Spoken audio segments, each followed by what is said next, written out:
You have a Starline S9 fitted on your vehicle and you've lost the tag or the battery's gone flat. So now you need to know how to start your vehicle.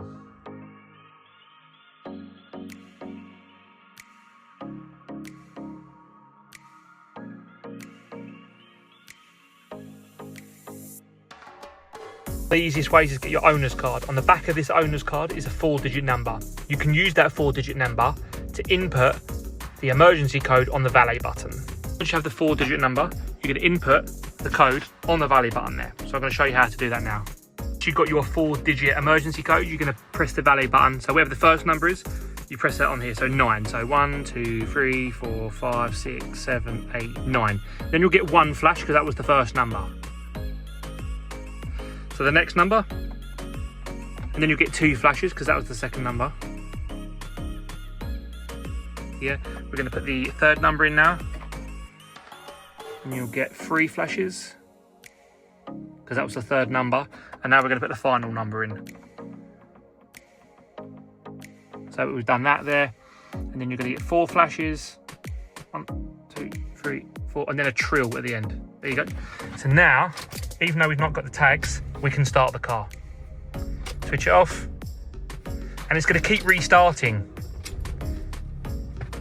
even though we've not got the tags because you put the emergency code in. Yeah, so I'm going to turn it off. We can get out, get back in, restart. Yeah, it keeps starting because we put the emergency code in on the valet button. But if we switch the ignition off and arm the system and disarm it, the vehicle's not starting now. So we'd have to enter our 4-digit emergency code on the valet button there again. On some vehicles, we have a code set up on the steering wheel as well. So I'll show you that one now as well. So I'm going to enter the code on the steering wheel now, and then you'll get a flash on here as confirmation that the code's been accepted. So we put the ignition on, give it a couple of seconds, and I'm going to enter my code now. So I'll put my code in, just wait for this to flash. So that flashed and the light went out. So now the van starts. But unlike the code that you enter on here, when I switch the ignition off, it doesn't let me start it a second time.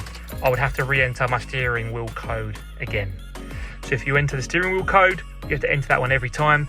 If you enter it on the valet button, you can keep starting it until you lock and arm the vehicle.